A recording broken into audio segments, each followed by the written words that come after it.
On January 14, 1991, Anaïs Marcelli, a 10-year-old girl, doesn't come home from school. I thought this is impossible. She's going to come back.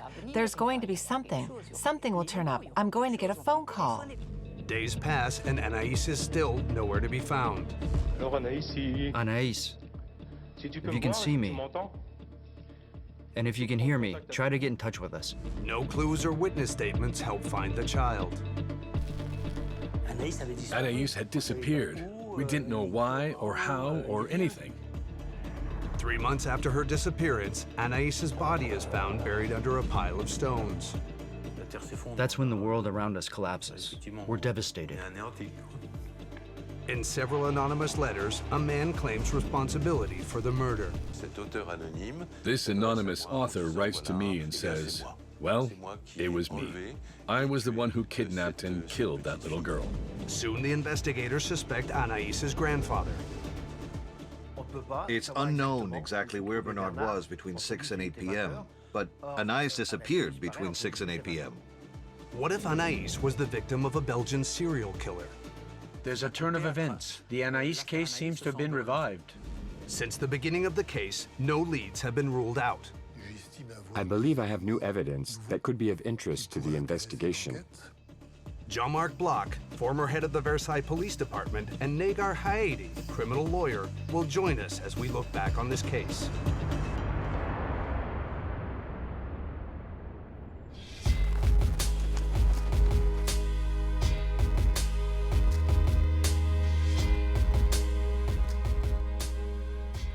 We're in Mulhouse, in the east of France. It was here that in January 1991, a little girl disappeared on her way home from school. Anaïs Marcelli was 10 years old.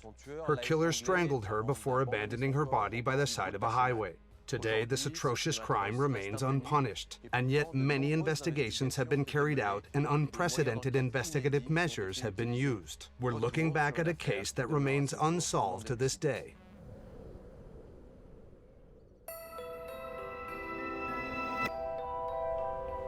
On Monday, January 14th, 1991, it's already dark in Mulhouse when Martine Mayer gets home from work. Her partner, Jean-Marie, is already home. The only one missing is Anaïs, her daughter, who should be home from school soon. 6:15, 6:20.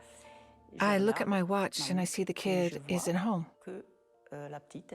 I go to Jean-Marie and say, Anaïs isn't home.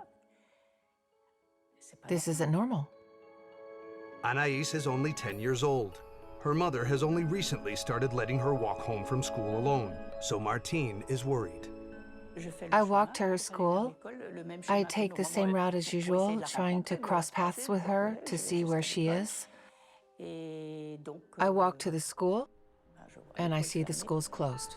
It's cold, the streets are deserted, and the school is closed. No sign of Anaïs. Martine Mayer continues her search. She heads to the Sainte Geneviève Church, which is on the way to school. I thought, you never know. She could have gone into the church and got locked inside. I had hope because back in the day, I once got locked inside a church when I was little. Maybe I was even her age. Martine Mayer goes around the building, searches every nook and cranny, and knocks on the church doors, in vain. She then returns to the apartment, hoping to find her daughter there. I thought, this is impossible. She's going to come back. There's going to be something. Something will turn up. Someone's going to call me and tell me she's there. It has now been 1 hour and 30 minutes since Anaïs disappeared. At 7:28 p.m., Martine decides to call the police, convinced that something serious has happened. After the call to the police, the juvenile division go to the little girl's home, speak to the parents, and make a report. The police gather the information they need to launch the search. Martine remembers that her daughter was wearing a navy pleated skirt, a sweater, red tights, boots, an anorak, and a neon school bag. I think they asked me for a photo, and I had a recent photo of her that had been taken at school, and I gave it to them. Anaïs is 4 feet 11 inches tall. She has medium long brown hair, a round face, and brown eyes. The police learned that the day before, Anaïs was scolded by her mother because she had forgotten her folder at school. Could she have run away because of this argument? It wasn't a big argument on Sunday. I simply said, "You're going to have to work. You're going to have to." But not in a mean way. In the evening, we were together, we were cuddling. It wasn't like that. However, the investigators are seriously considering the runaway theory. But for Martine Mayer, this is unthinkable. I can't see her running away. Besides, she loved me too much. We loved each other too much. She wouldn't have done that to me. Never.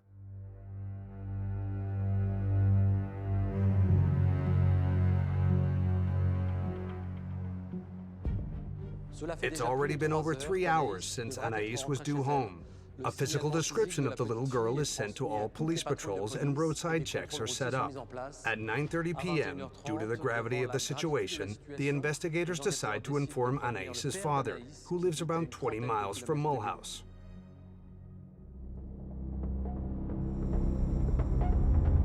Patrick Marcelli quickly arrives at his ex-wife's house. Bernard, Anaïs's maternal grandfather, joins them. Together, they decide to search the neighborhood. We explored all the streets. We started with the streets she would have gone down. We went down the side streets. We covered the whole neighborhood until late at night without achieving anything, unfortunately. We can't find anything at all. We can't find anything. We can't find a trace. Nothing. There was a growing concern.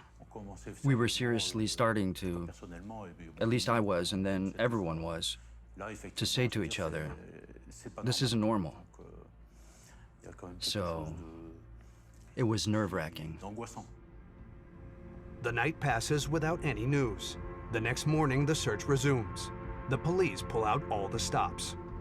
The police searched and combed all the squares, the wooded areas, and the empty buildings, everywhere a child might be.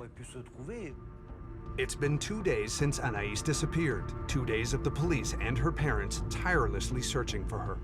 There were even some houses where no one lived. We went and looked inside. We were always hopeful, even unlikely places. Everything, everything. We tried everything. Patrick Marcelli decides to broadcast on a local television channel a message to his daughter. Anaïs, if you can see me, and if you can hear me, try to get in touch with us. You won't get in trouble. We'll be waiting. But Anaïs doesn't appear. The juvenile division goes door to door, hoping to get witness statements. The investigators canvassed the neighborhood around the home, on the way to school, at the school, among the parents of students, and then, naturally, their neighborhood survey gets wider and wider across the neighborhood, and even the city of Mulhouse. The investigation establishes that the last person to see Anaïs was one of her classmates. I was leaving school and Anaïs was behind me, I think. Then there was Simon, a friend of mine, who was near the park and walking a little faster than us. Anaïs passed him.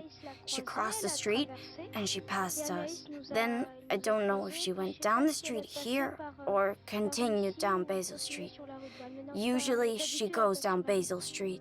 To get home from school, Anaïs went down Nordfeld Street. Then she walked past the Sainte Geneviève Church, turned into Stalingrad Street, and headed towards Basil Street. It was here that she was last seen by her classmates, less than 220 yards from her home.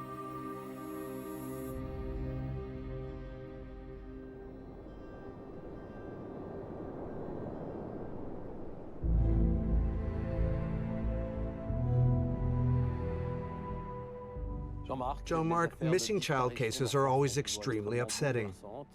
You can see that the search started very quickly and there's a strong sense of urgency.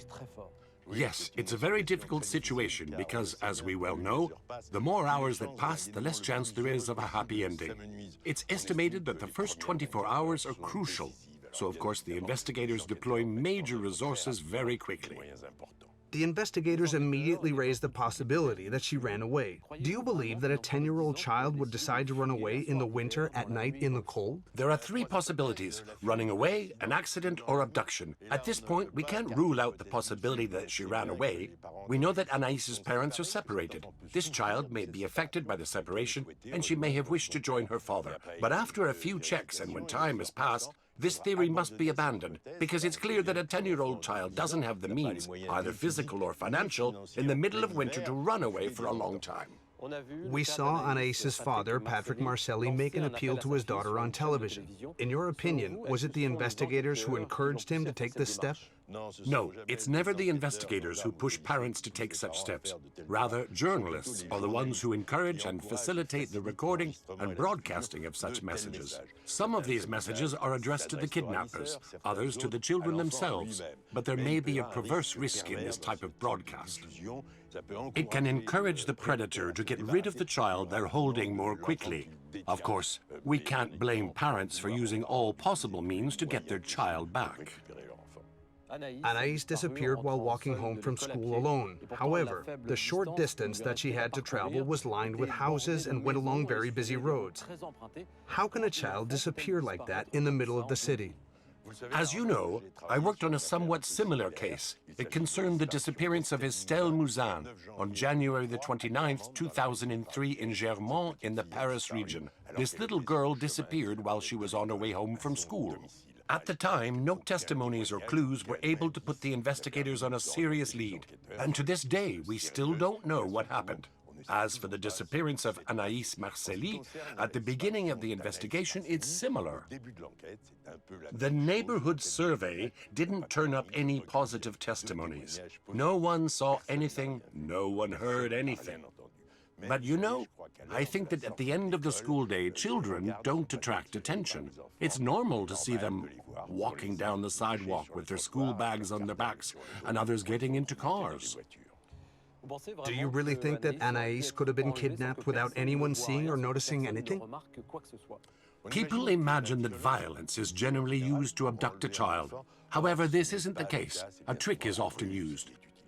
One of the known tricks involves telling the child, "Your mother has been in an accident. She's in hospital. I'll take you to the hospital." And the child's distrust disappears when faced with the fear of seeing their mother in hospital. So they go with the stranger.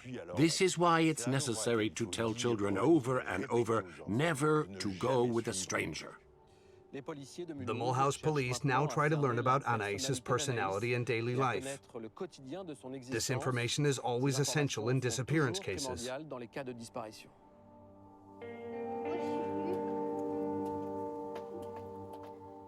Anaïs was a gorgeous young girl. I already enjoyed walking alongside her when she got her first high-heeled shoes and everything. Oh, yes, I was very proud of her. She liked to laugh. She liked to have fun like a 10-year-old does. She was happy to be alive, simply. The little girl's parents separated shortly before her disappearance. Anaïs first lived with her father. Just 5 months ago, she returned to her mother's house in Mulhouse. She told me, "We'll never be apart again, Mom." So I told her, "No, I promise, we won't be separated again." She was happy, so was I. We were reunited. Anaïs was happy to be back with her mom. Martine's partner took good care of her and cooked for her, so she was happy to be with her mother. United in their worry, Anaïs's parents kept asking themselves the same questions. Where is she? Could she have been abducted within 200 yards of her home? In an attempt to get testimonies, they decide to put up missing person flyers.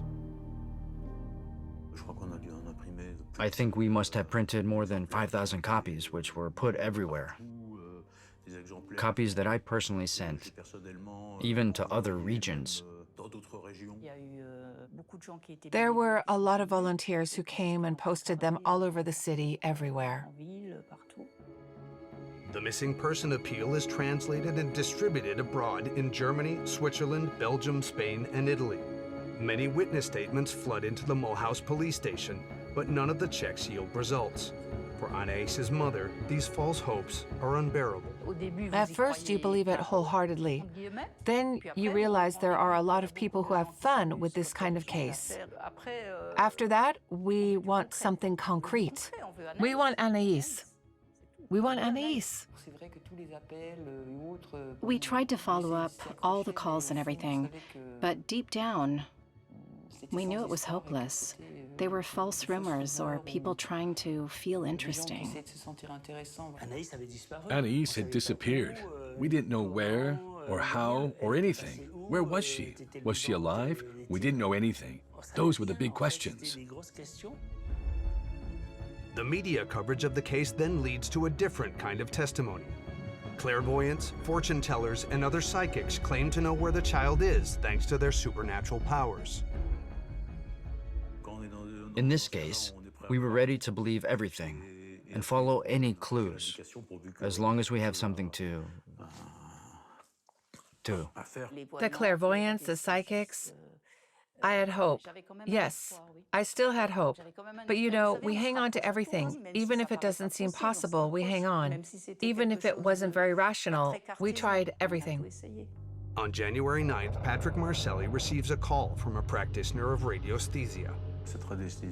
This radiesthesist informed us that Anaïs was in a pitch-black space and she was being prevented from leaving by an animal. On that occasion, I called the police to report this information. So the leads are checked.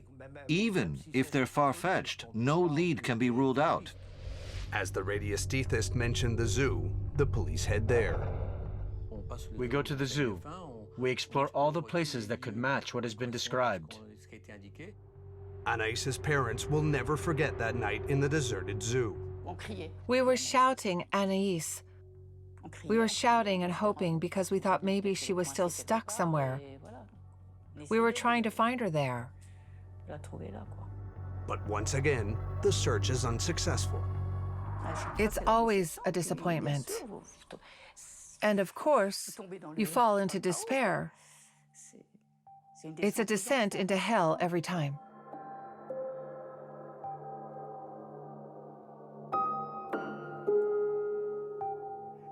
Negar, 5 days after Anaïs goes missing, a legal investigation is opened into child abduction. Missing person appeals are distributed and many testimonies pour in. Among these testimonies, there are, unfortunately, several false statements. I think it would be good to talk about what the consequences of this can be. These are jokes in poor taste with real consequences. When it comes to the parents, it creates hope every time, which ends up being dashed in a sudden and painful way. We saw this in the testimony of Anaïs's mother. And when it comes to the investigators, it sends them on pointless searches and in a way undermines their authority.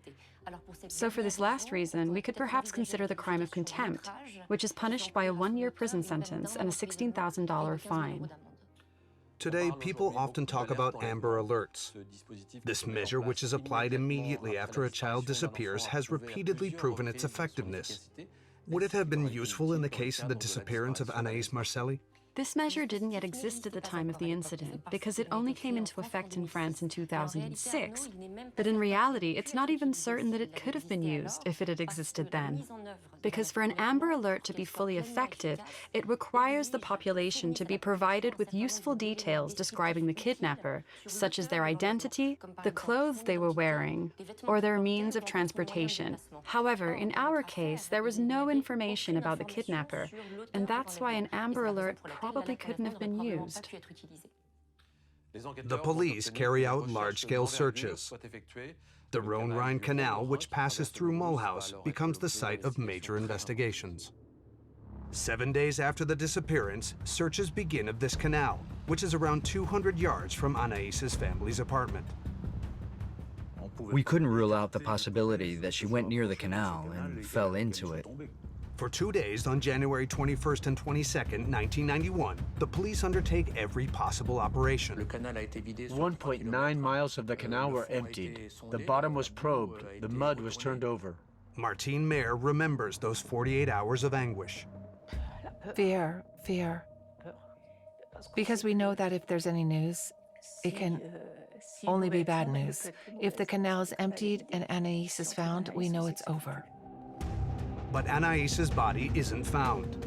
It isn't until March 2nd, 1992, a month and a half after the disappearance, that the investigators finally get their first serious lead.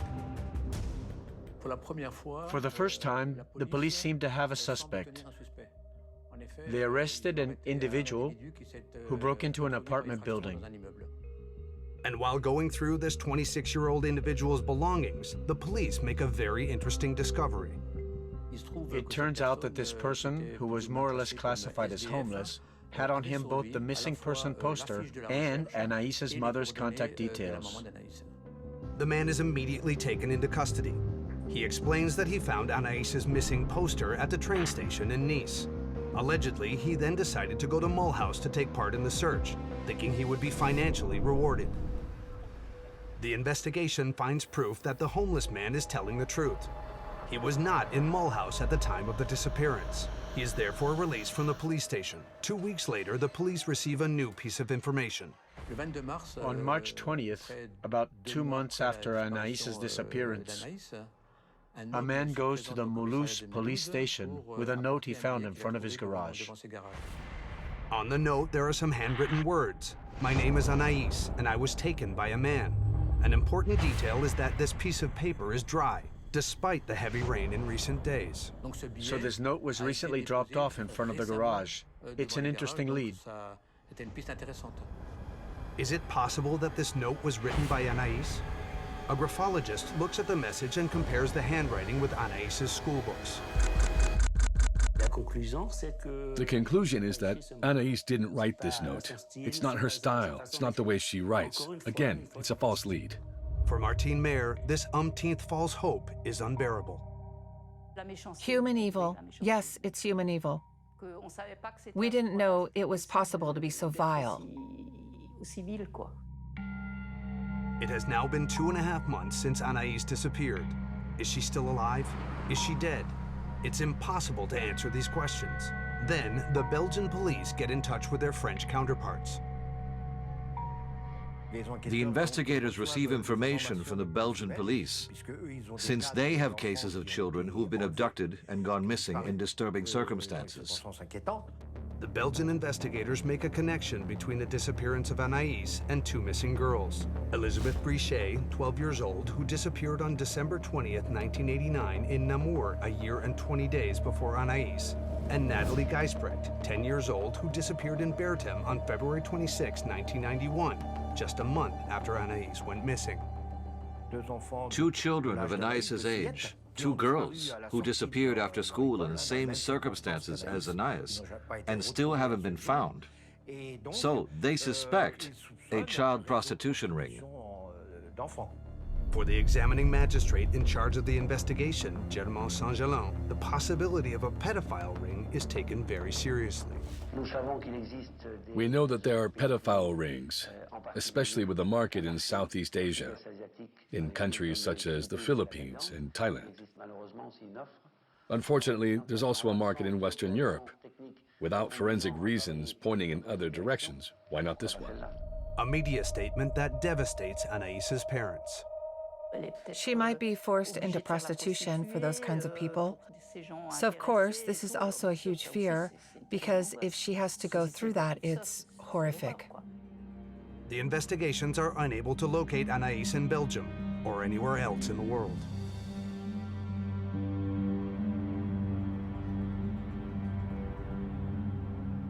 Jean-Marc, we just heard the examining magistrate mention pedophile rings around the world, particularly in Asia, and he isn't ruling out this line of investigation into the disappearance of Anaïs Marcelli. Do you think it's possible? No, it's a fable. In our country, this story of an organized child prostitution network is more of a myth than reality. You can imagine the logistics and organization it would take to abduct a little girl in Mulhouse and take her to Asia across all these borders. Let me be clear. I'm not saying that organized pedophilia doesn't exist in France. These are often much more local networks. Parents who deliver their own children for sexual abuse, or even rape by relatives, friends, or neighbors. We've seen that the Belgian police had met with their French counterparts to discuss 2 missing girls like Anaïs. Does this lead seem of any interest to you? Yes, it's of great interest. There are disturbing coincidences in these different investigations that could point to a single sexual predator. It's later discovered that Elizabeth Brichet was the victim of Michel Fourniret, a repeat offender of sex crimes, nicknamed the Ogre of the Ardennes, who operated on both sides of the border. Do you know, Jean-Marc, how many children disappear every year in France? There are 45,000 disappearances of children, meaning minors under the age of 18, reported in France every year to the police forces. But I would like to clarify right away that the vast majority of these disappearances don't last long. They're runaways for 24 to 28 hours. Of this total, there are 1,000 disappearances that remain particularly worrying because of their prolonged duration. Unfortunately, these often involve the suicides of teenagers who leave their homes to end their lives in isolated places, which further delays the discovery of their bodies. For the record, there are 7,000 to 8,000 teenagers who die by suicide each year in France. I'd like to put an end to this myth that there are dozens, if not hundreds, of children going missing in France every year without a trace. In reality, a totally unexplained disappearance, without witnesses, without a body, and without an identified perpetrator, happens once every 4 or 5 years in France. But one missing child every 4 or 5 years is already too many. It's now been more than 2 months since Anaïs went missing, and the Mulhouse police still have no leads. Then, a letter sent on March 27, 1991 to Anaïs's school revives the investigation. In this letter, the anonymous author addresses the students directly. I am sending you this letter to give you news of your little classmate Anaïs.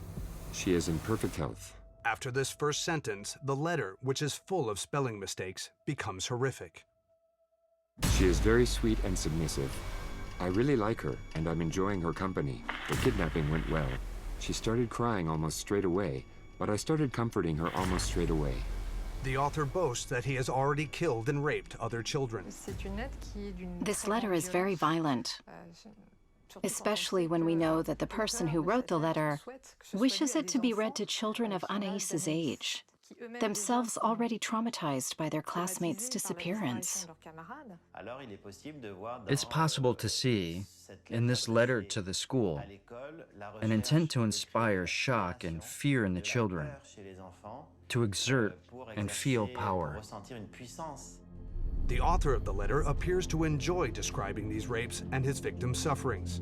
He explains why he kidnapped Anaïs. My goal is to get her pregnant as young as possible. If I can do it quickly enough so she gives birth before she's 12.5 years old, I might give her back. It's a letter from a sick, disturbed soul who obviously wants to harm children and all the people around them, all the people who are going to have this letter in their hands. I thought he's a madman, a pervert, someone who's completely delusional. For me, it was the ravings of a madman. The letter is immediately handed over to the investigators. The author of the letter claims to have kidnapped Anaïs. So, naturally, the investigation changes tack, since now someone has claimed responsibility. Of course, this lead is of interest. The letter was mailed from the 18th arrondissement of Paris. Tests are carried out to try to identify the author. A fingerprint is discovered on the back of the stamp, but it's incomplete and therefore unusable. The identity of the letter writer remains a mystery. It's impossible to determine if he's really holding Anaïs prisoner.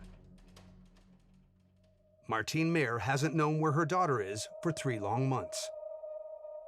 We don't have much hope of finding her alive. At the time, many people told me, you know, it's better to be able to cry in a cemetery than not knowing what happened.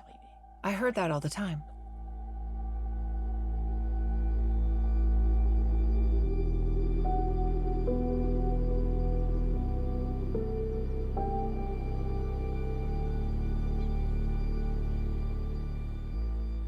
On April 21st, 1991, a man calls the police in Buisson, a small town in the Vosges department, about 25 miles from Mulhouse.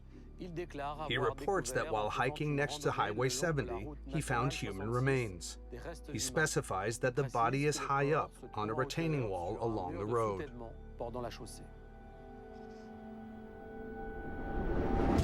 The Busan police head to the scene. A security perimeter is immediately established.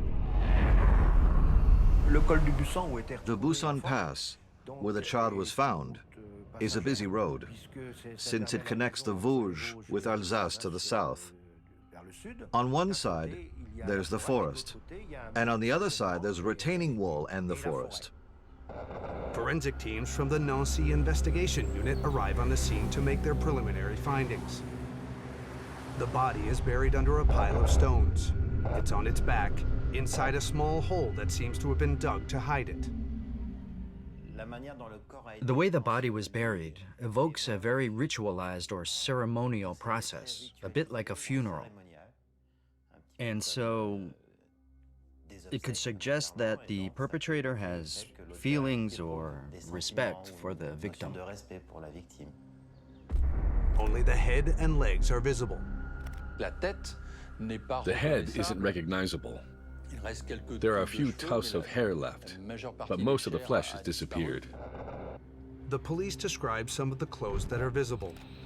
These are pieces of a dark-colored skirt, red tights, and a sweater. The victim is not wearing shoes. It is undoubtedly the corpse of a little girl. The investigators notice that the girl is dressed like Anaïs, but she can't be formally identified since the body seems to have been in this place for a very long time. Only a complete forensic examination will make it possible to determine if the body is Anaïs's. It's also still too early to know if the child died here. The body has been here for too long, decaying for too long, to know if the body was brought to this location or if she was killed in this location.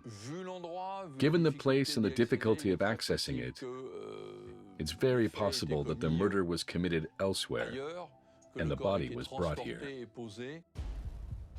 The police comb the surroundings of the site of the discovery, but don't find any useful tracks or clues. Samples are taken, and at the end of the day, the body is taken to the Forensic Institute of Strasbourg. The victim must urgently be identified. Before starting the autopsy, the medical examiner compares Anaïs's dental records with the discovered body's teeth. There's a match with the filling on tooth 16. It's a right upper molar. There's a perfect match between the treatment she had and what's found on the skeleton. We know it's Anaïs's teeth. Then the doctor begins the examination. Bruises and hematomas are found on the gluteal, lumbar, and dorsal areas. So was the child dragged brutally on the ground, or was she beaten? Bruises are also visible on the child's wrists. There are elements which clearly indicate the child fought back against the assailant. At the end of the autopsy, the medical examiner concludes that the little girl died by strangulation. On the muscles around the larynx, there are marks of severe strangulation, which was the cause of death. No sign of rape or sexual abuse is found. Although there's no violent traumatic injury, this doesn't rule out stealthy touching that wouldn't have caused trauma. It rules out penetration and rape. Since the body is very decayed, it's difficult to establish the date of death. But the medical examiner makes an essential finding. Anaïs's stomach was empty at the time of her death.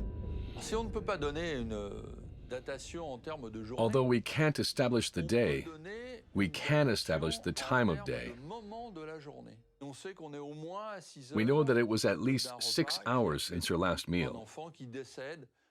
The child died several hours after her last meal, so her death likely occurred in the late afternoon, or most likely in the early evening.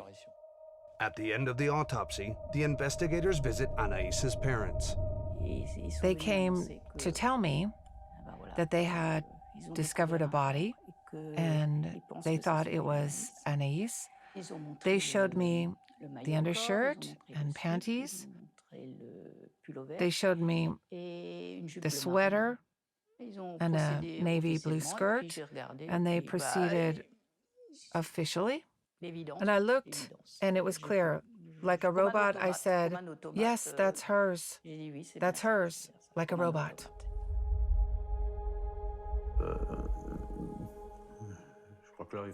I think that's when the world around us collapses.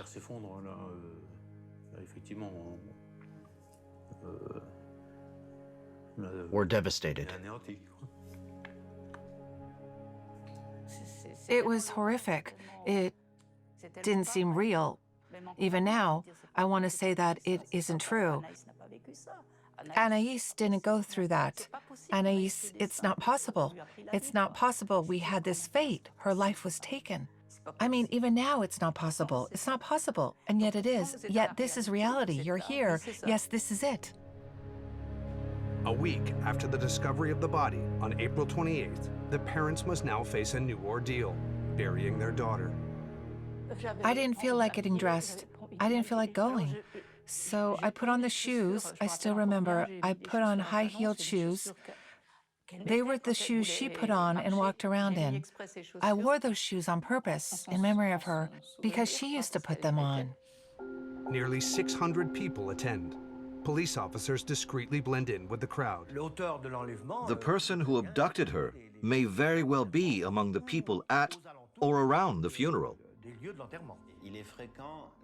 It's common, when the criminal is a sexual predator, for him to go to the crime scene, the victim's funeral, or to areas under criminal investigation.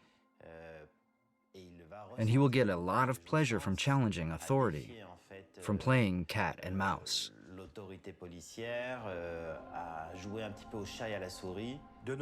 Many investigators are on site to photograph as many people as possible. In the end, everyone is photographed.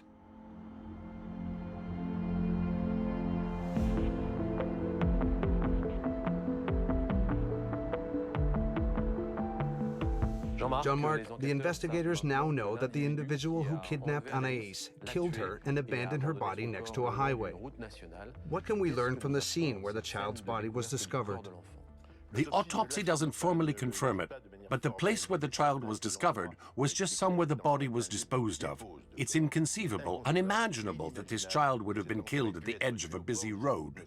So there are two places of interest in this case: the place where the body was disposed of and the place where the child was killed. This suggests that the killer or one of his accomplices had a vehicle to transport the body from the site of the murder to the site of discovery.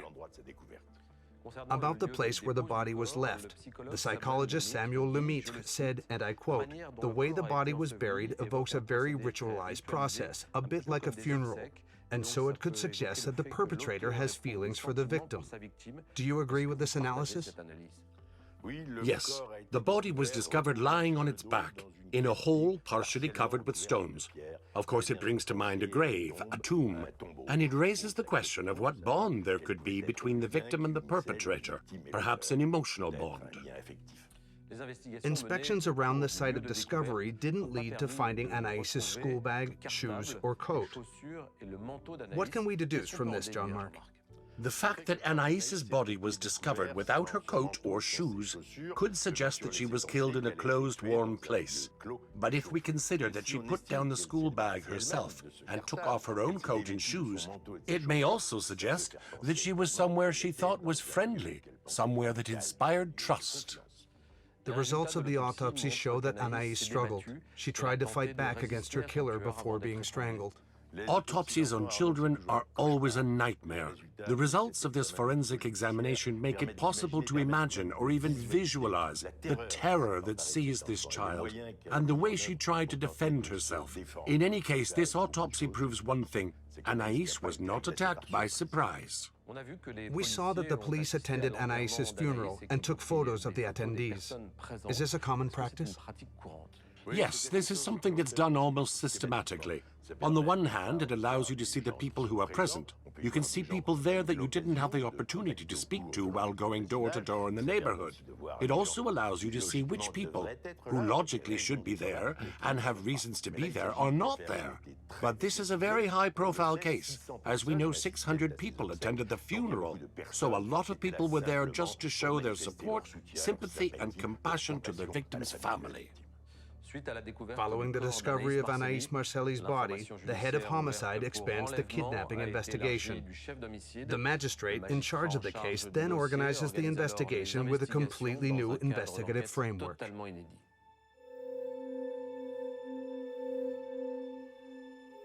The examining magistrate, Saint-Gelin, had a unique and interesting idea. He created an investigation structure called the Anaïs Group. The idea was to unite the powers of several stakeholders.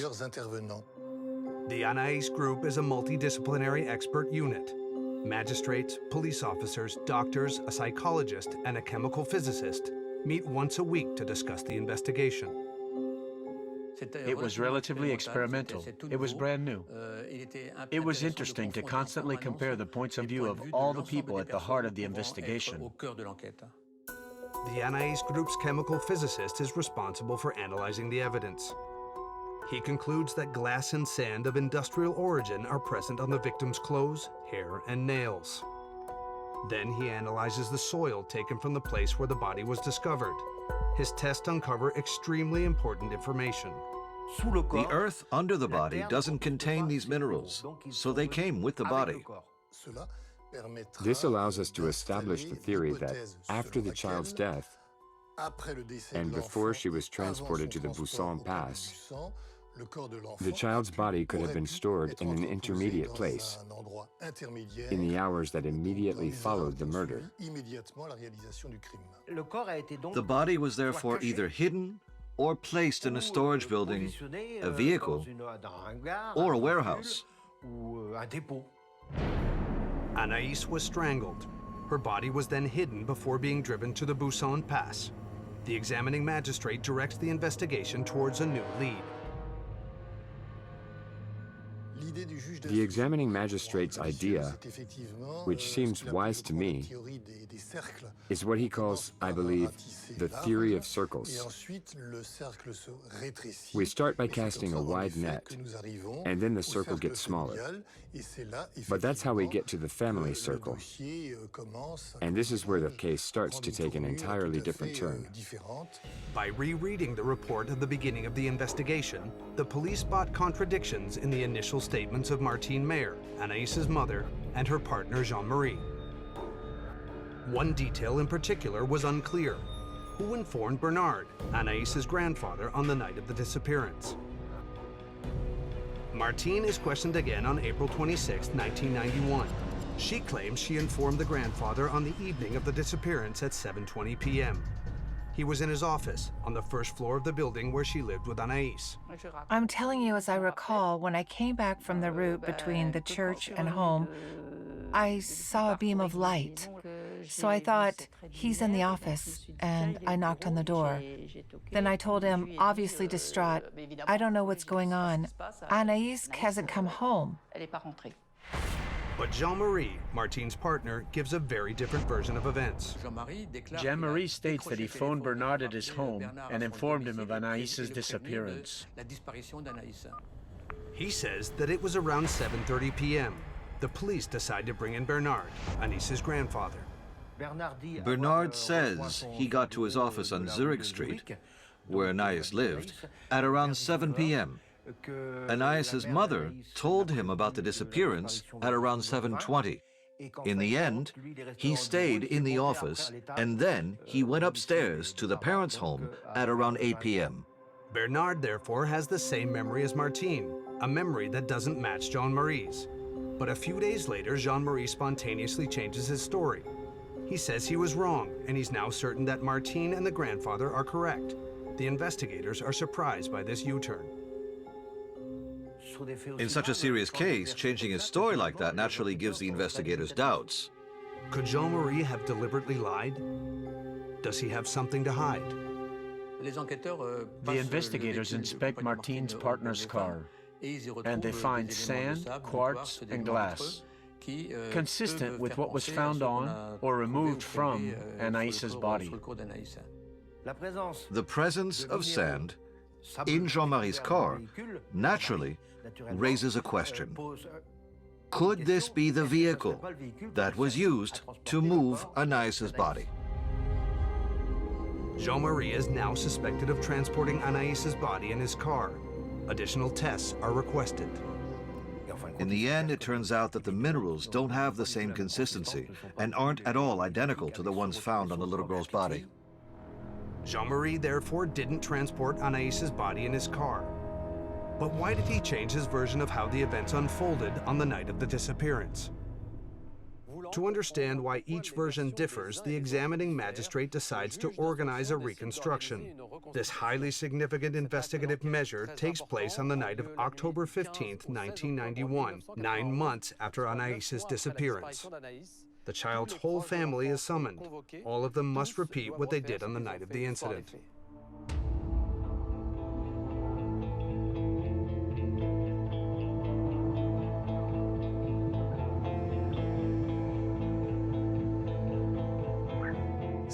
It was the examining magistrate's wise idea to find out who was doing what on the day of the disappearance and where each of them was. Were they able to talk to each other? At what point? What did they say? Etc. This out-of-the-ordinary reconstruction starts at 6 p.m. and ends at around 4 a.m. Each witness is constantly followed by a police officer who films and times their movements. All the participants must redo what they did, their movements, their actions, their point of view. Everyone must reenact the evening of the disappearance.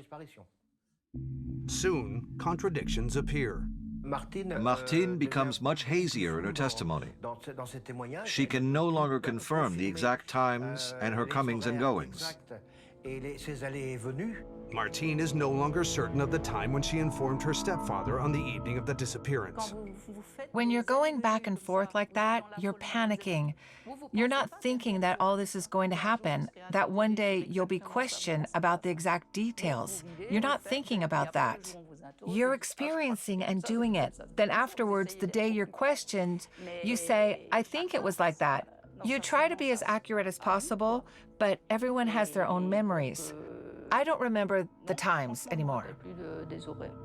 Soon, the grandfather's vague story attracts the attention of the examining magistrate. Thierry Mosset clearly remembers how the reconstruction unfolded. At the beginning, this grandfather seems sure of himself. When answering specific questions, he gets confused. At least that's the impression I get. He fumbles. He even starts stammering. It's unknown exactly where Bernard was between 6 and 8 p.m., but Anaïs disappeared between 6 and 8 p.m. In other words, Bernard, the grandfather, is the only family member without an alibi on the night Anaïs went missing. I think, like some of the police officers, investigators, and the magistrate, I sensed a confusion, a concern. On the evening of the reconstruction, Thierry Mosset was the lawyer of Anaïs's parents as well as Bernard. He then decides not to represent the grandfather anymore. I tell him that we are no longer in a climate of equanimity and trust. I ask him to leave me so that I can devote myself solely to defending the interests of the murdered child's parents. The examining magistrate analyzes the results of the reconstruction. We're working on the theory of a settling of scores within or related to the family. But the magistrate wants to take his time. I never rush family matters. I wait for them to become clear on their own. And so, after the reenactment, the magistrate orders no significant investigative measures.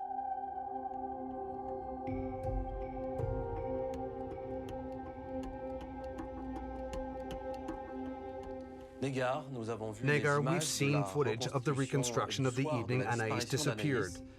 You're a criminal lawyer, so you've attended reenactments with your clients on several occasions. Can you tell us what happens exactly? Reconstruction is an investigative measure that aims to portray different people's statements to establish their veracity and to try to get as close as possible to the truth. Therefore, it takes place at the scene of the incident at the time when it took place with all the key witnesses. And then the crime scene is recreated by getting a breakdown of everyone's movements. So in general, the reconstruction is an unpleasant experience because it reminds everyone of very difficult moments. And it can go on for a very long time. In our case, it took 8 hours because it involved a lot of people. What's more, it's often a source of conflict because every movement counts and can be the subject of discussions and debates. And what's interesting is that in our case, in order to not miss any part of the reconstruction, the examining magistrate decided to have it filmed. Bernard, Anaïs's grandfather, attracted suspicion during the reconstruction. Does this investigative measure regularly lead to progress in investigations? I don't know about regularly, but in any case, it can make it possible to invalidate certain statements and therefore generate new leads. And this is undoubtedly what happened with Anaïs's grandfather, whose statements, once compared with reality, suddenly became more fragile, to the point where his status changed from civil party to suspect. At the end of the reconstruction, Thierry Mousset decided to break off his relationship with Anaïs's grandfather. Is it common for a lawyer to decide not to represent his client anymore? Yes, and in this case, it's absolutely normal. It's a question of conflict of interest. A lawyer can, in the same case, defend several people as long as they have the same interests. But as soon as there's a divergence of interests and the lawyer can't defend one person without renouncing another, they're forced to pick a side. And that's exactly what happened in our case. As long as Anaïs's parents and grandfather all claimed to be victims of her disappearance, they could be defended by a single lawyer. But as soon as one of them became a suspect, a lawyer could no longer defend all three. And this is why Thierry Mousset decided to no longer defend the interests of Anaïs's grandfather. While Anaïs's grandfather becomes a suspect in the case, an anonymous letter sent to a TV producer revives the investigation. On October 22, 1992, a year and a half after the discovery of Anaïs's body, the producer of the show In Search of Truth receives a letter claiming responsibility for the murder. I don't know if you remember a 10-year-old girl who was abducted in Mulhouse in January 1991 on January 14th. The kid's name was Anaïs Marcelli. Well, I'm the one who did it. The writer gives details of the crime. I strangled her quickly. She didn't even have time to realize. The letter is immediately handed over to the police. 4 months later, on March 1st, 1993, another letter is sent to reporter Jacques Pradel at the TF Television Network offices in Boulogne-Billancourt. In this letter, the anonymous author writes to me and says, I read in the TV guide that you were planning to show a program about the Anaïs case. So I'm telling you, it was me. I was the one who kidnapped and killed that little girl. In his letter, mailed from the 16th arrondissement of Paris, the author claims responsibility for hundreds of rapes and dozens of murders of little girls. The letter writer describes himself as an extremely skillful child abductor, and he boasts about his misdeeds. You know, sometimes kids, even if they've been warned, don't always get suspicious, and sooner or later they fall into the trap. The message is very clear. I am stronger than all of you. He wants to show his superiority over the justice system and the victims' families. In the letter, the anonymous author mentions a particular case. The letter writer speaks about a crime that allegedly happened in 1974 in Sainte-Savine, a town near Troyes in the Aube. He says he kidnapped a child. He gives very specific details about the kidnapping, about the child's behavior.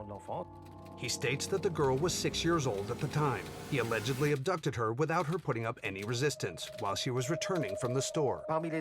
Among the details the writer gives, he says that a packet of margarine that the child had bought melted.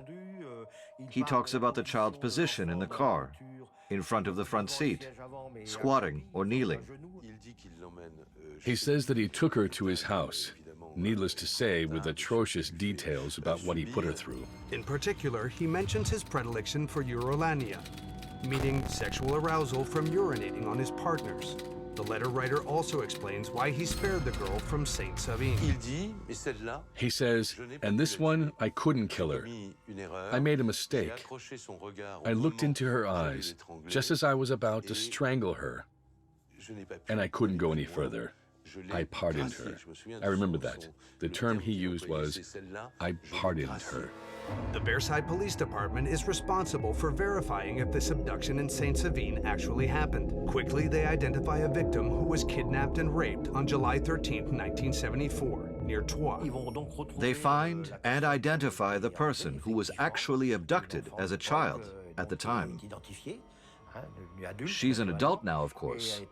She gives a statement, and she confirms the incident, even giving details which are in the letter. This young woman says that she experienced everything indicated in the letter. And the most surprising thing is that these are the details that haven't been released to the media or anyone. Naturally, we conclude that the letter writer did indeed abduct the little girl in Sainte-Savine in 1974. The police now know that the anonymous writer is a dangerous child predator who has already claimed at least one victim. Is it possible that he also kidnapped Anaïs? Is he telling the truth when he claims responsibility for her murder?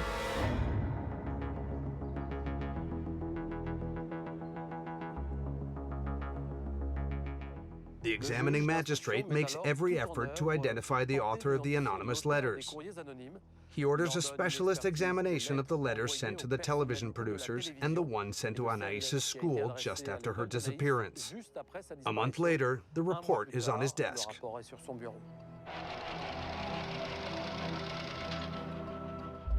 The fonts that were identified were quite common back then.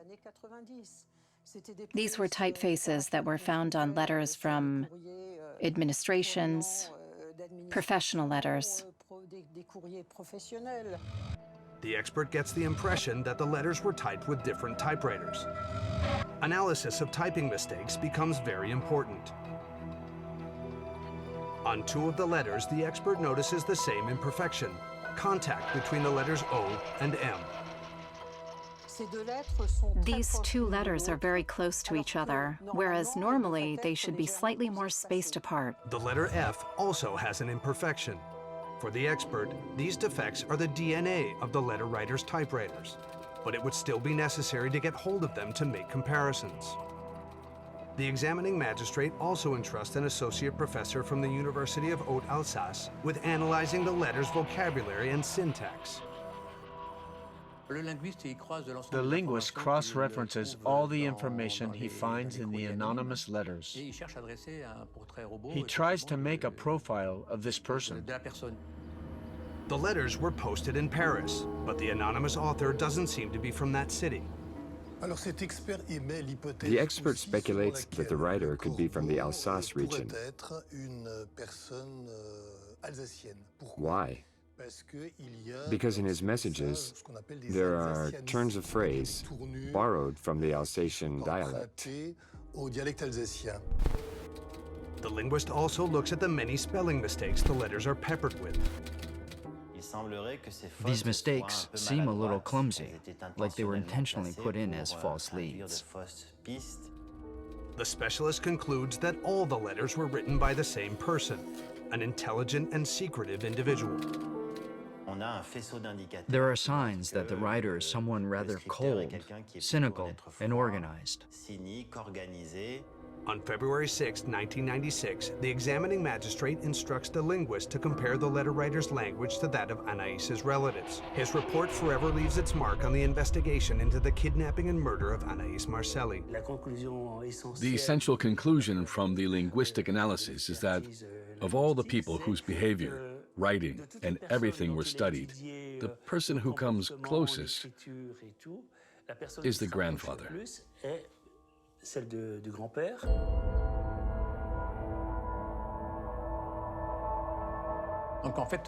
So the linguist's work leads the investigators to tighten up their investigation and take a little more interest in Anaïs's grandfather.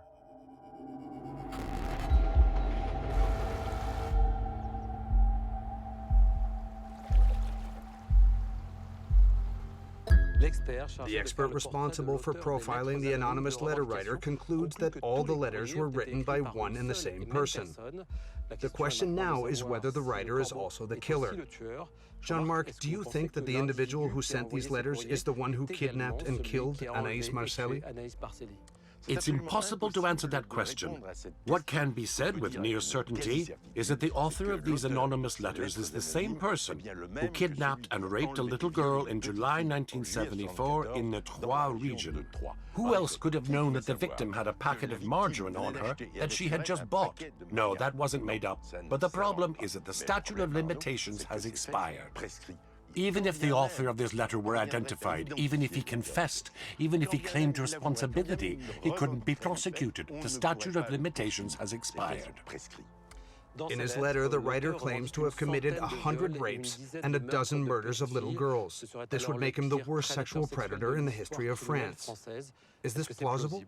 Considering the number of rapes and murders of minors committed each year in France, and considering the number of these crimes that are unsolved, since, by definition, the ones he claims responsibility for are unsolved, this figure seems totally outlandish to me. However, it does seem credible that he has assaulted minors, but he is greatly exaggerating the number to prove his omnipotence and his visceral hatred of society.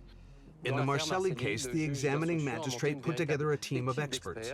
Is this Anaïs group unique? It's a very original approach that wasn't done at all back then.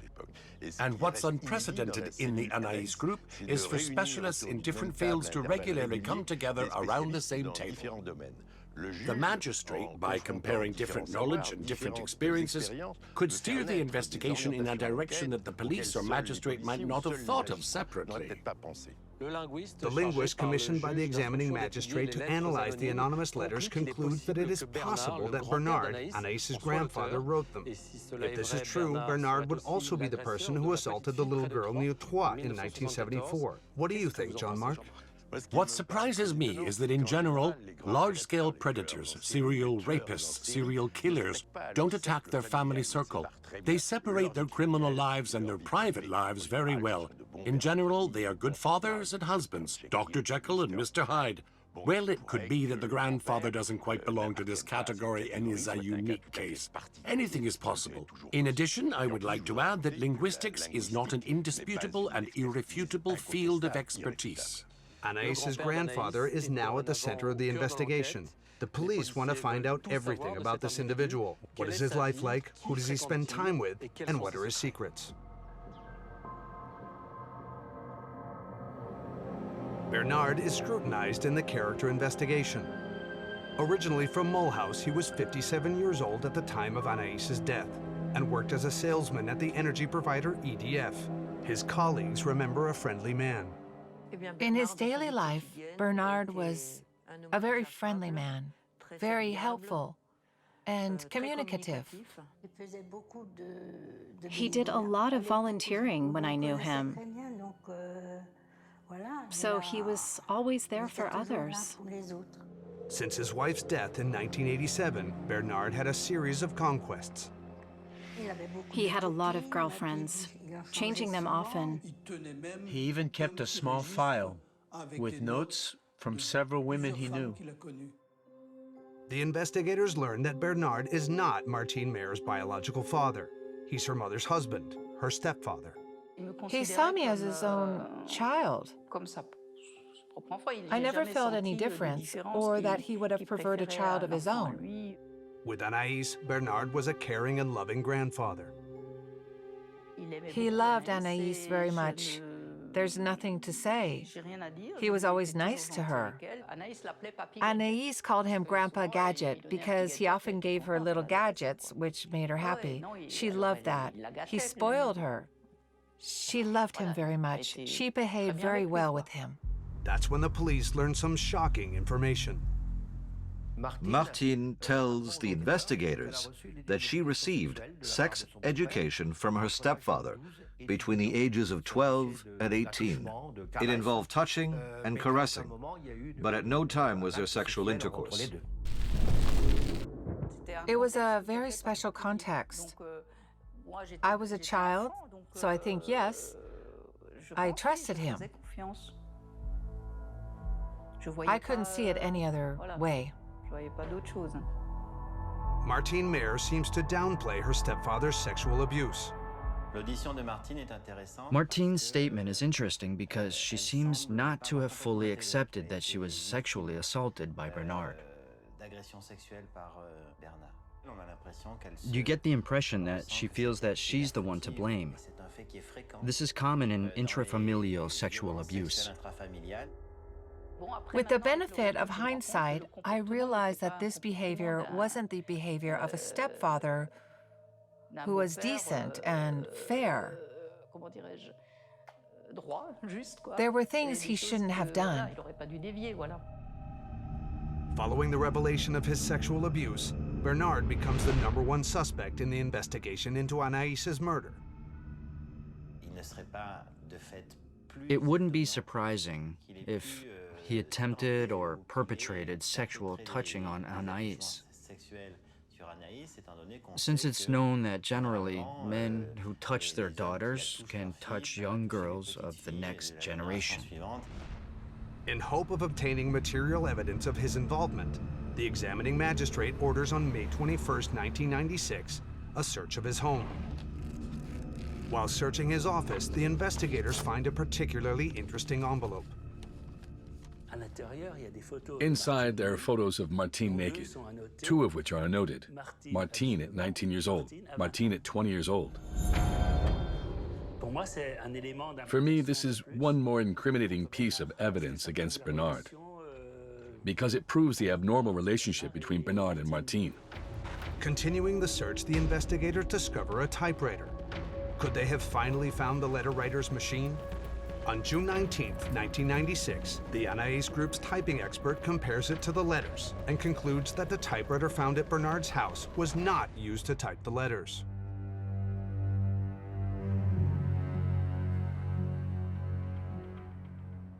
The police continue their investigations and take more statements to understand Anaïs's grandfather's personality. On December 10, 1996, almost 5 years after the murder, Bernard is brought into the Mulhouse police station. As soon as he arrives at 4:10 p.m., he's informed that he's being placed in custody.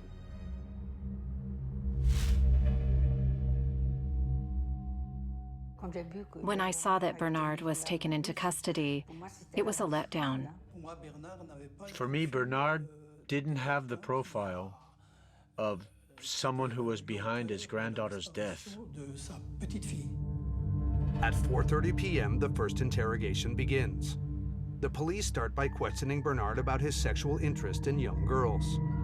The investigators' questions are based on the statements of one of the grandfather's ex-girlfriends. According to her, Bernard allegedly watched a pornographic film featuring a 14-year-old teenager with an elderly man. But Bernard doesn't seem to remember. At first, he's resistant to the investigators. He starts by giving them the runaround, as we say colloquially. So the investigators play another card. They ask him about another piece of information provided by his ex-partner. She also states that he practices, or would like to practice, urolania, which involves urinating on one's partner. This taste for urolania calls to mind the anonymous letters. In his anonymous letters, the writer also brags about practicing urolania. When we find out that Bernard indulged in this particular behavior, we're obviously surprised and disturbed. We start to wonder. But Bernard stands firm. He plays down his interest in urolagnia. He says that his ex-girlfriend was exaggerating. The first interrogation ends at 12:40 a.m. After more than 7 hours. Bernard is then taken to a cell to rest. The next morning at 8:25 a.m., the questions resume. The police try to throw Bernard off balance by bringing up his abuse of his stepdaughter. Bernard completely denies touching Martine at the age of 11 and 12. He is sure of himself. He has answers to almost everything. When it comes to touching Martine, he has answers. He responds, "I gave her sex education." But under the pressure of the investigators, he finally admits to fondling his stepdaughter during yoga sessions. Martine was 16 years old at the time. As the questions became more specific, more intense, and more embarrassing, he lost his arrogance and he made a series of confessions, but not to the main thing. The main thing being, according to the investigators, his possible involvement in the murder. The investigators then questioned the suspect about his lack of alibi on the night of Anaïs's disappearance. No one can confirm his whereabouts between 6 and 8 p.m. for a fact. That was the time the girl was abducted. Under the police's pressure, Bernard seems on the verge of cracking. He admits that there's a gap in his schedule. He admits that his sexual behavior is very particular. He admits that he has a very troubled personality. But at no time does Bernard admit to kidnapping and killing Anaïs. There's no evidence to charge Bernard. His sexual practices, his taste for young girls, and his urolagnia are not enough to indict him in this investigation. Without a confession or physical evidence, the police, at the examining magistrate's request, decide to end the custody, which has lasted 45 hours. For Martine Mayer, this is a relief. I went, phew, because I thought he was innocent. So for me, I was glad he wasn't. I never would have wanted him to be the culprit. For him to have killed my daughter, it's not possible. But Anaïs's other relatives are stunned. I wondered why they released him. That's the right question. Why? They didn't get an answer, but why didn't they make him crack? When I learned that after 45 hours of police custody, Bernard was going home free, I obviously had questions. I was disappointed. I was hurt, morally and psychologically.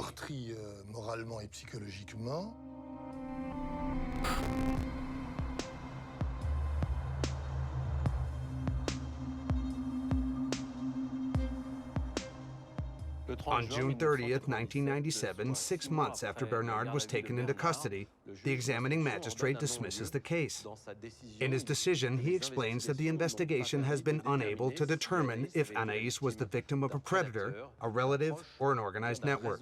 In other words, the magistrate, unable to determine which lead is the right one, decides to close the case. Well, I find this very regrettable and even harmful. We've seen, as I've said, that the organized network theory doesn't hold water. But there are still two possibilities, a child predator or someone close to the family. However, neither of these two leads has been completely ruled out. There are still a certain number of investigations and searches to be carried out. There was absolutely no urgent need to close this case. In your opinion, what other investigations could have been carried out? Well, for the unknown predator theory, you must make comparisons with past crimes, of course, and with future crimes. And to be able to do this, there must be a legal investigation framework, a letter rogatory. In the absence of an open case, nothing can be done. The second theory is that Anaïs was murdered by a relative. Here too, Jean-Marc, it's a great shame that the case has been closed. Indeed. For this second theory, it would have been necessary to dig into the relationships between the members of Anaïs's family.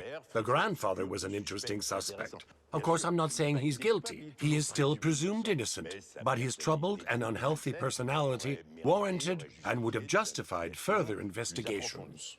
Bernard emerged completely free from the police station after spending 45 hours in police custody. You get the feeling that the police, after failing to get him to confess, found themselves at a dead end. Yes, I believe the investigators made a mistake there. As you know, prolonged police custody can last up to 48 hours, so 45 hours is too much or not enough. Either you use the remaining 3 hours to try to get a confession, or you interrupt this police custody to put in place a new strategy and take the suspect back into police custody to unsettle him in a different way, with new evidence. Personally, I would have chosen this second approach. There's no irrefutable material evidence of the grandfather's involvement. So what clues do you think point to him? There are quite a few. First, he sexually abused his stepdaughter. Secondly, he watches pornographic films featuring very young girls. Thirdly, just like the letter writer, he practices urolania.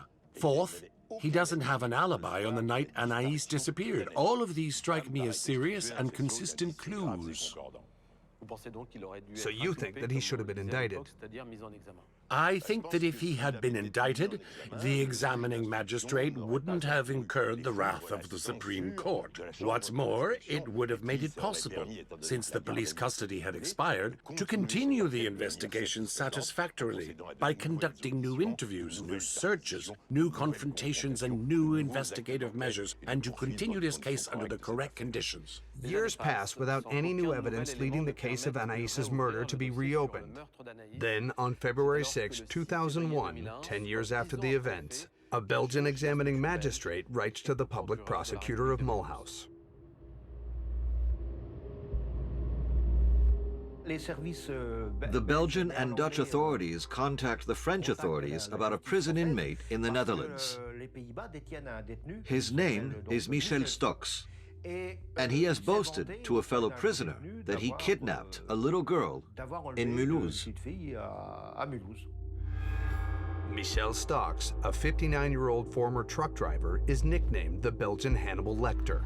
Imprisoned in the Netherlands, he's serving a 20-year prison sentence for the rapes and murders of 3 German and Dutch children between 1989 and 1991. 2 boys aged 10 and 13 and a little girl aged 11.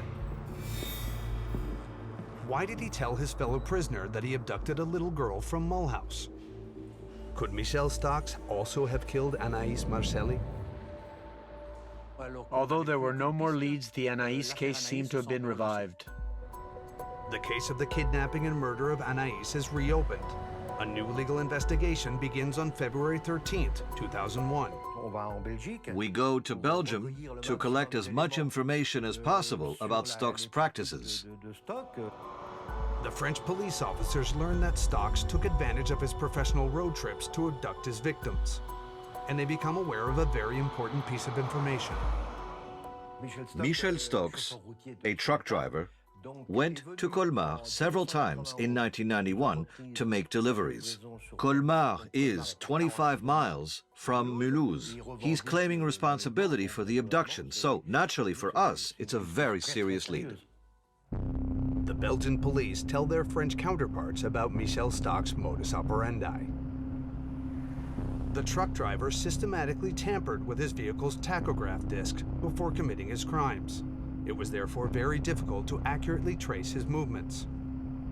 By rigging the disc, the child predator fabricated alibis for the days of his crimes.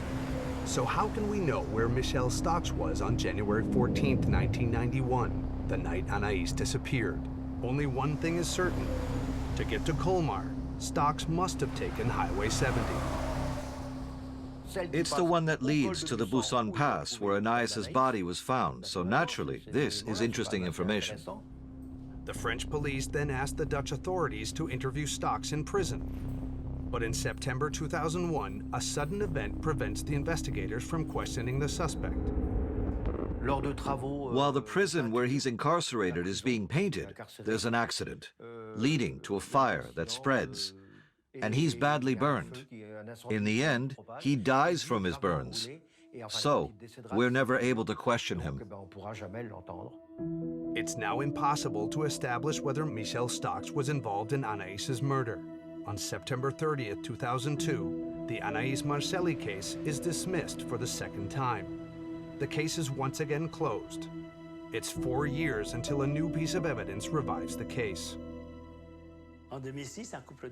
In 2006, a couple of dentists from Mulhouse are watching a TV show about a serial killer called Francis Oalm. And they think, that's the guy we saw at the time of Anaïs's disappearance, who went up to a child on Sauvage Street in Mulhouse, right in the city's center. And they think he's the one who abducted her. This person tried to pull a child by the arm next to a car. A mother screamed, and the person who looked like Francis Oalm left. The police follow this new lead. Could Francis Oalm be involved in Anaïs's murder? Sentenced to life in prison, Francis Oalm killed adults as well as children. On several occasions, he killed by strangulation. So this individual catches our attention during the investigation. From that moment on, we focus on Ohm's activities and whereabouts in January 1991.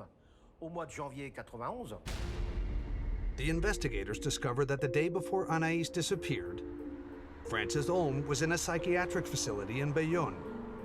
He was last seen there by a nurse at 12:35 a.m. He wasn't seen again that night.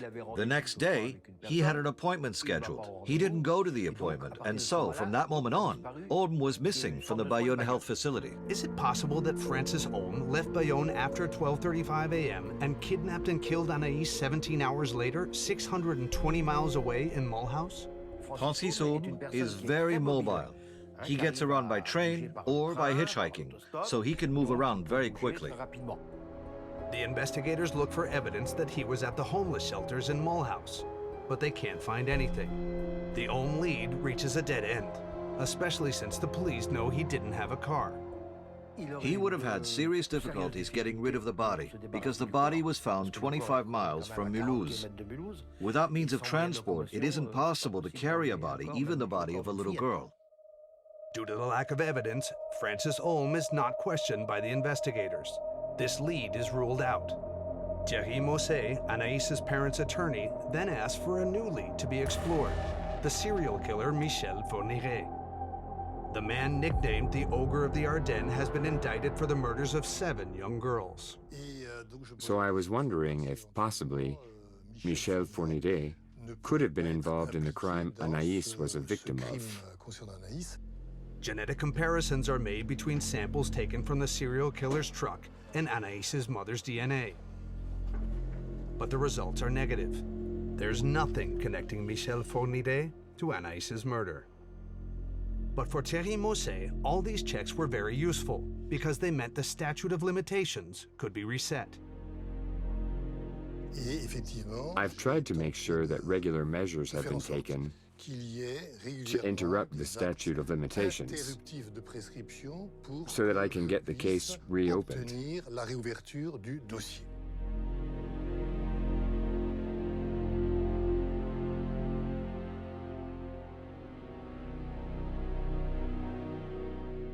Negar, we saw that Michel Stock's accidental death in a fire in prison put an end to the investigation into his possible involvement in Anaïs's murder. Why isn't it possible to continue investigating this lead? As a criminal matter, the investigation aims to identify the person who has committed or participated in the crime so they alone can be prosecuted. We're talking about the personal nature of criminal responsibility, and the consequence of this basic principle is that the death of the person being investigated means the investigation must stop, but only into that person. If the investigation targets other suspects, then it can continue regarding them. And to return to our case, Michel Stock's death put an end to the investigation which aimed to establish whether or not he murdered Anaïs Marcelli.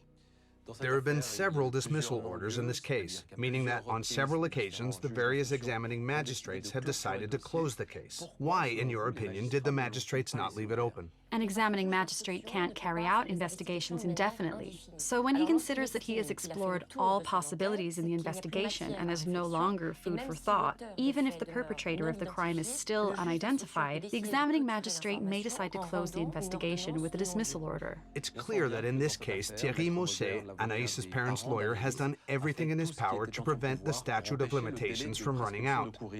He talked about interrupting the statute of limitations. What exactly does that mean?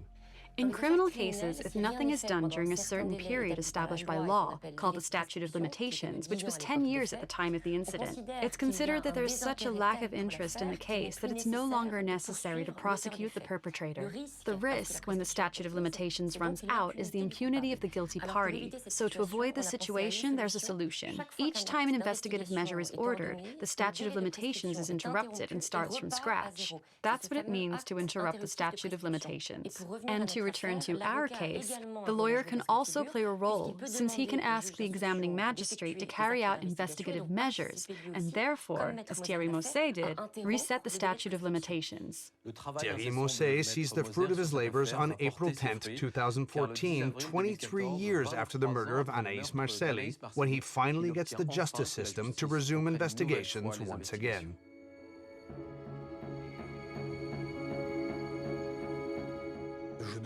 I request and succeed in getting the case reopened because I believe I have new evidence that could be of interest to the investigation.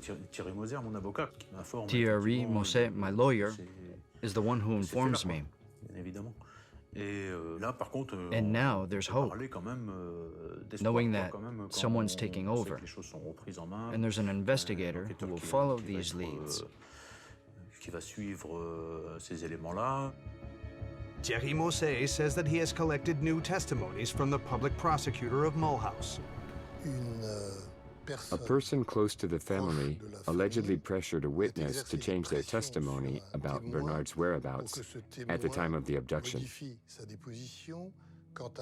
So this is crucial information for the investigation. I want to know if this attempt to intimidate witnesses happened, and if so, why, for what purpose, in what way. For Thierry Mosset, the possibility of the grandfather's guilt has not been sufficiently explored. He comes up with a timeline of events. Anaïs was last seen 220 yards from her home on the evening of January 14, 1991. According to the lawyer, she returned to her apartment building that evening. But before going up to her apartment on the second floor, she stopped by to see her grandfather. Anaïs comes home from school. She arrives on the ground floor and goes to say hello to her grandpa. And besides, at that moment, she would have, using the conditional tense, she would have taken off her anorak, her boots, and her school bag that were never found. Aware of the grandfather's profile, Thierry Mosset imagines what could have happened on the night of the murder. The grandfather, with his troubled personality and sexuality, would have allegedly made an inappropriate gesture towards the child. The child would have rebuffed him. So it's in these conditions that the child would have lost her life, because she would have wanted to scream in light of her grandfather's sexual assault. And to make her shut up, he would have put a hand over her mouth, and then unfortunately, he would have strangled her.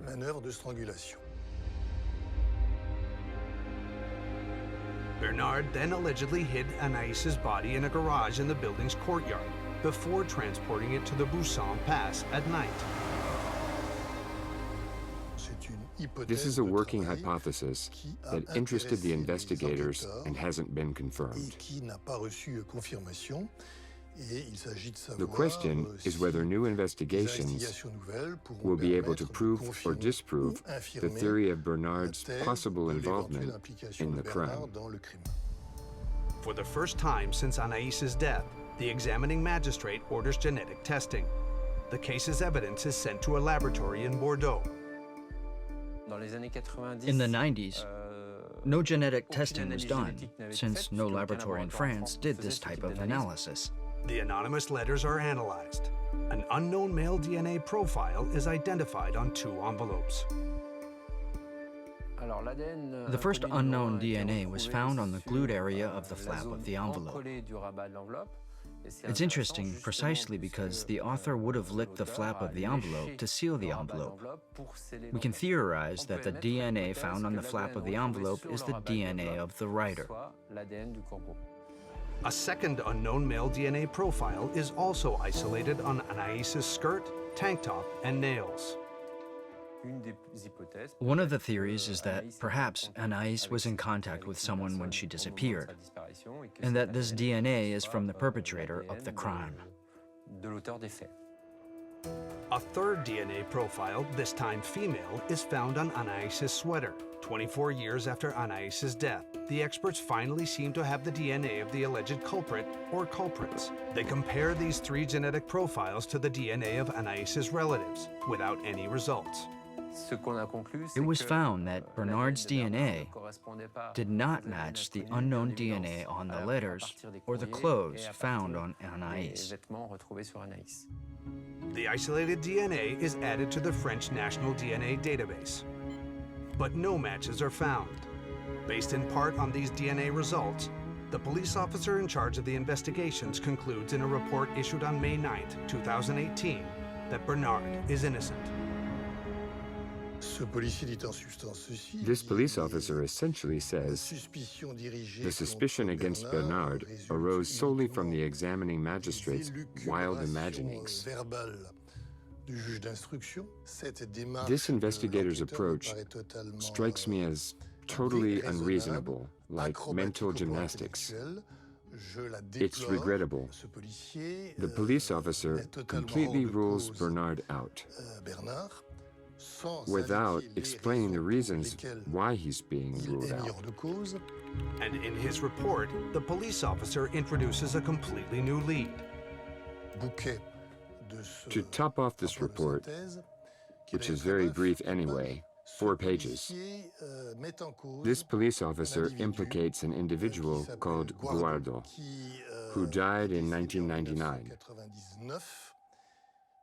a sexual pervert who lived in the Paris region.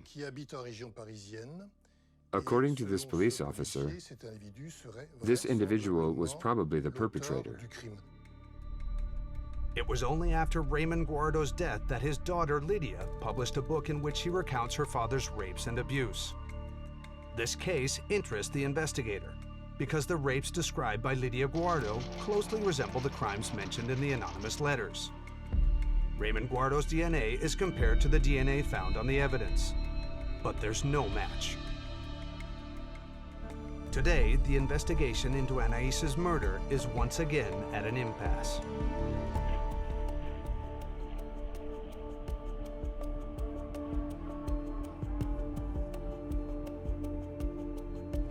As we've seen, the DNA that was isolated from Anaïs Marcelli's clothes and body doesn't match her grandfather's. Jean-Marc, does that mean he's innocent? No. These results should be taken with extreme caution. This DNA is not necessarily related to our case. In 1991, when Anaïs's body was discovered, we hardly realized the importance that genetics would have in criminal investigations. So the investigators handled the evidence without any special care.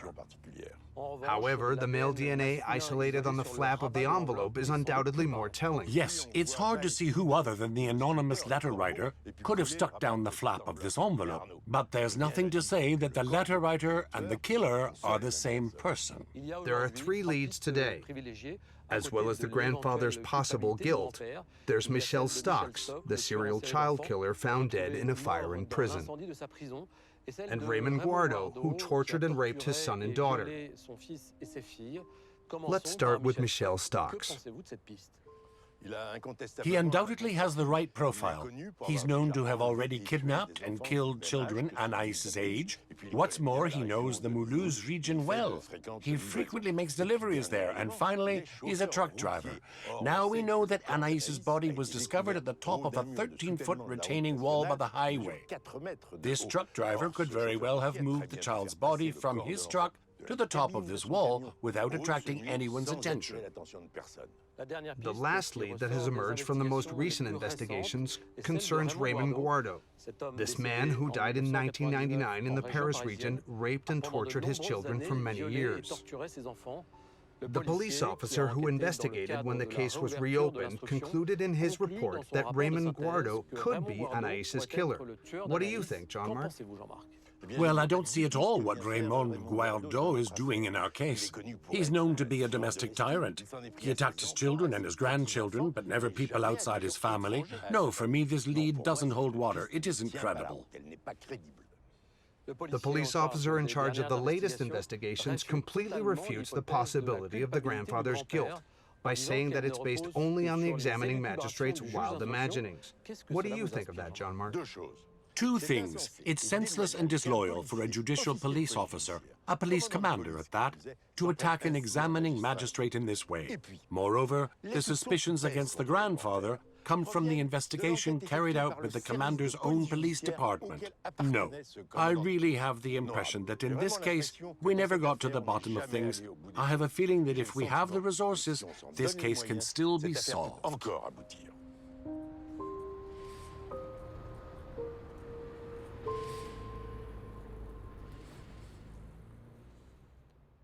There's not a single day when I get up and I don't think about my daughter. That's why we can't give up. And I'm not giving up because I think the truth is around us. It isn't far away. Anaïs's parents are waiting for the day when their daughter's killer will be identified. I want him to have a pang of conscience. If he sees me, if he hears me on this show, I'm begging him. I'm begging him very simply to tell the truth. Set Anaïs's parents free and respect the memory of a little girl. That's what I would like to say. It's still hard to believe that no one has seen or heard anything. People who haven't said anything to this day might come forward. It's happened before. People who have kept something to themselves.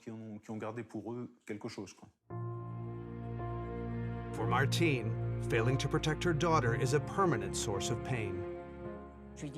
I told her every day when she went to school in the morning, I told her, pay attention, don't go with anyone. And I'll always remember a day when she said to me, but Mom, stop, you tell me that every day, you say it every day. I said, yes, Anaïs, I tell you every day, and I'll tell you again.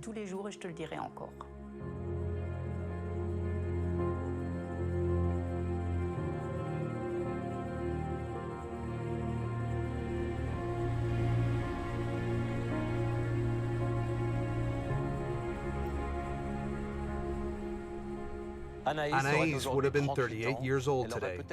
She might have had children. She would probably still like to try on clothes with her mom and would still make her dad laugh. But Anaïs died when she was only 10 years old. This little girl will never be a woman, except in the dreams of her parents who have never stopped thinking about her. Parents who hope every day to find out what happened to their child and who ruined their lives forever.